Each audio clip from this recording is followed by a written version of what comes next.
I feel like I need to introduce this guy. This is Michael Whitehouse, the guy who knows a guy who has hooked me up with so many collaboration buddies. Mike, thank you so much for doing this with me. I'm super excited. What problems do you see in the collaboration space that affect people's ability to do a good job, or what annoys you? And what is some advice you have to overcome or avoid these problems? I think the biggest challenge I'm seeing in the collaboration space is that the space was defined by the big players. People have 100,000 person email lists, $1 million companies, and strategies that work for them won't necessarily work if you have a 500 person email list or a social media following or, not $1 million.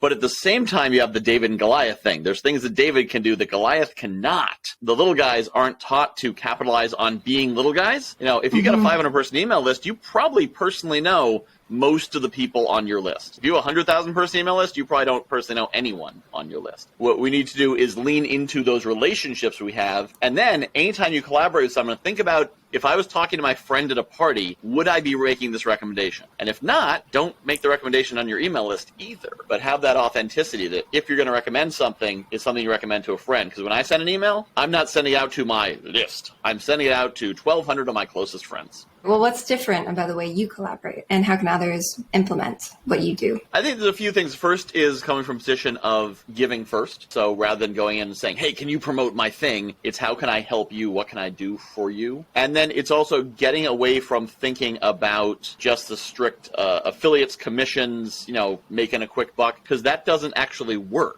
There's no quick buck. There's a quick promise and then no buck. There's no quick buck. So it's about building relationships and working with people who you trust, because otherwise you are sacrificing your credibility, your relationship with your audience in exchange for not much. So you really are focusing on the value and the win-win-win, which is that I win, you win, and the audience wins. You want to win, you want to have your partner win, but most importantly, you want your audience to win, because otherwise they ain't going to be your audience much longer. I know something that you do is give right away. So before you forget the person or the task of giving first, you hook people up, you introduce them, you make sure, before I forget, do something nice for you. Do you ever feel like you give way more than you get, and is that a problem? If so, I am confident that I give way more than I get with me too. 9 out of 10 people I meet. But the result of that is I will talk to someone who I've never met before, and they'll say, oh, yeah, 3 people have told me that I should meet you. Or someone is telling me that you're somebody worth working with or someone I want to collaborate with. By doing that, I am able to get into rooms, get into connections that I otherwise might not be able to get into.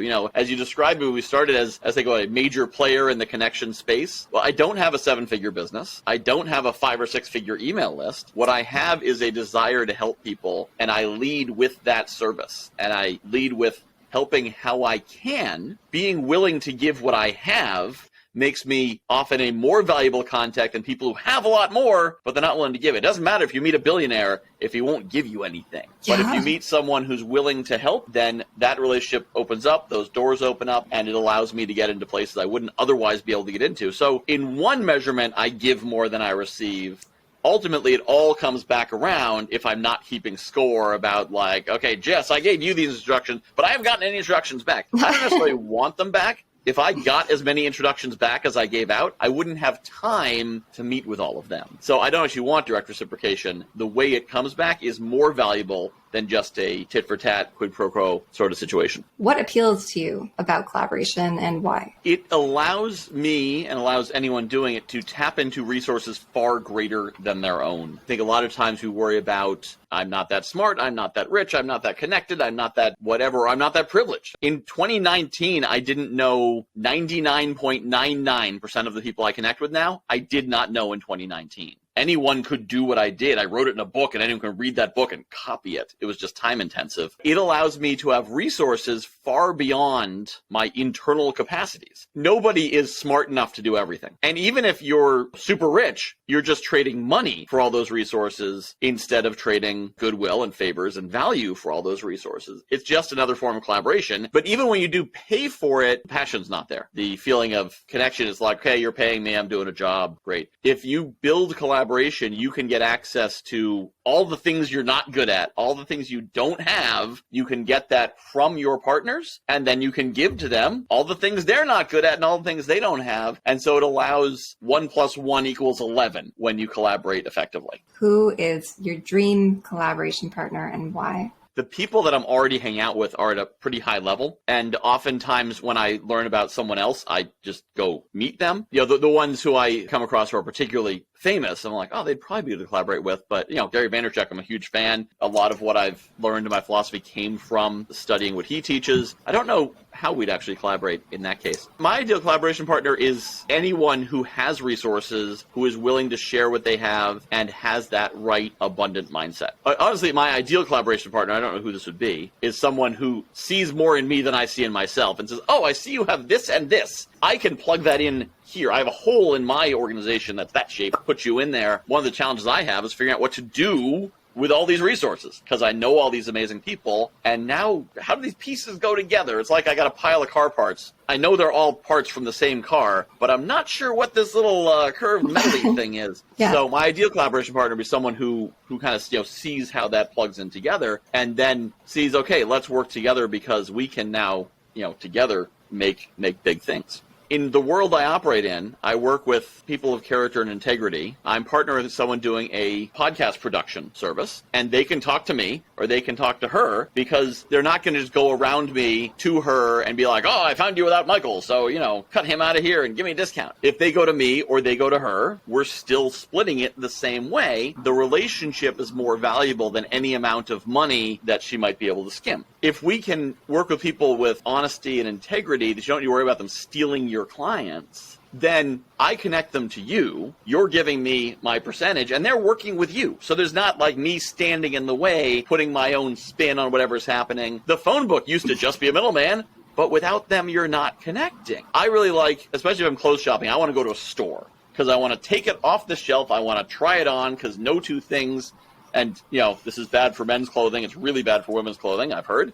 I don't wear a lot of women's clothing, but if I did, I imagine I'd have even more trouble. I get 3 pairs of pants that are the same size, and they're all different, so I want to try them on. Well, the store is selling me these pants for nearly double what they're paying for them. I could go online, but the reason I'm paying twice as much is I get the benefit of they've put them all in one place. I don't have to get them in the mail and try them on and then ship the ones back that don't fit. And there's a lot of value in these middle connections, whether it is introductions or putting all the stuff you're looking at in the same place, or putting things on the same website. If we appreciate that and stop worrying about, squeezing every penny until it screams, and think about how can we get the most value and make the best outcomes happen, creating an abundance mindset, then business becomes easier. The problem is, of course, there's actors with less integrity and character, shall we say, out there in the market who are saying, I can get you the same thing for 90% less. And the sophisticated people say, no thanks. But enough people will chase that it causes challenges in the market. But I'd still rather work with people that I know and trust, that are the right people, and miss out on whatever I'm missing out on by not being one of those other people in the industry. You lead your life with integrity. What is a collaboration that just totally transformed your life or your business? Biggest collaborations have been the summits I've run, because those were the first things I ran that built an instant team. So when you run a summit that has 8, 10, 15, 20 speakers, then you've got 8, 10, 15, 20 people whose interests align with yours. You all want people to show up. My first summit, I had no idea what I was doing. I found a platform to run it on, and I created a website on Kartro, which was, oh my God, so difficult. I found some cool people who seemed to know some stuff, and I said, hey, I'm running this summit. You guys want to join it? Called Conference 21. It was in February 2021, celebrating the 2021-ness of 2021. That it wasn't 2020. Remember back in 2020 when we thought as soon as the year was over, everything would be better? My intention was I was going to inform the speakers of what was happening. Well, it turned out what it was a collaboration meeting, basically 9 months into my business in its current form. I've done lots of other things over the previous 20 years, but my pandemic era business, I'm 9 months into it. I'm on this call with people who have built and sold multiple 7-figure businesses, people who have, written books and been published, and TED Talks, and, really impressive people. And they're all there saying, how can we help you make this successful? And not because I don't want to be in a filling event, but because you seem like you're doing something good. You seem like a nice guy. How can we help you do this? And that made me realize just how generous people are willing to be. So realizing that led to other summits, that led to the Entrepreneur Mentor community, that leads to the International Entrepreneur Rotary Club that I'm currently in the process of building. All these different things where the concept is, I'm going to throw the party, rent the hall, bring the soup pot, and everyone else is going to come and bring the ingredients that actually make it great. Because I speak well, I'm pretty darn good looking, and I'm good at connecting people, and that's about all I bring to it. But that connecting people thing means I bring everyone else to it too. And there's a value in that. Whenever someone tries to be it all, in spite of the fact that I have, I'm limited to those 3 attributes, I can still outperform some people who are much smarter, much richer, much more established, much better trained, because I have access to the world to bring to it, and they've got only what they can carry in their head. And I think generous people who've made their livings being generous can sniff out other generous people. So even if you're just starting, they know. Give it some time and this guy's going somewhere. So why not hitch their horse to your wagon while you're young and they can say, oh, I was there in the beginning. I went to this event last summer that was a higher level networking event, the kind of thing I never could have gotten into pre-COVID days because I couldn't have afforded to get into that room. And I'm meeting these people who are, they're giving their resumes and they've spoken on 5 continents and they built, big business and all these things. And I reach out to them and say, hey, can we get on a call? And I'm thinking they'd be like, all right, kid, or whatever. And they said, sure. And so I'm talking to one of them. We had a 30-minute call booked. 75 minutes into the 30-minute call and simply asking, so what are you doing? What's your goal? What are you trying to do? Okay, have you considered this idea? Have you tried that? Like, he was just coaching. Wasn't asking for anything. Wasn't angling for anything. I think I was late for another meeting. I'm like, I will skip all my other meetings for this conversation because holy mackerel, I don't know what this guy gets paid per hour to coach, but I feel like it was a lot. And he was just sharing with me. And I'm like, what the heck is going on here? And what I now realize, because now we continue to have a relationship. I've referred a lot of people to him. I like to think I've returned that value at this point. Just like you said, I think they could see this guy's doing this for the right reason. He's not here to take. He's not pitching me. He's not asking me for money. He's not asking me to promote him. I didn't know to do those things. Frankly, I couldn't do it wrong because I didn't know how to do it wrong yet. But I think they could see what I was doing. And, they could also see I didn't know what I was doing because I didn't really have, an offer together. I was still kind of figuring it out. But I think they could sense that, I was doing it for the right reason and that somehow it would come back if I could. They really appreciate that. And I think a lot of people make the mistake of trying to, the people who go and rent a Lamborghini and take a picture of it and put it on Instagram. No one's going to give them advice because no one thinks they need it. Or no one thinks they'll listen. I have one last question for you, and that is, what is one piece of advice about absolutely anything? Go into every situation looking for how you can give, how you can provide value, how you can make it better for them. Because if you go into every situation looking to make other people better off, you will soon find there's a lot of people around you who want to make you better off.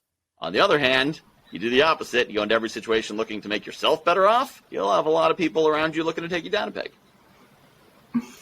All right, Mike. Awesome answers. Always a pleasure. Thank you so much for today. Thank you for having me.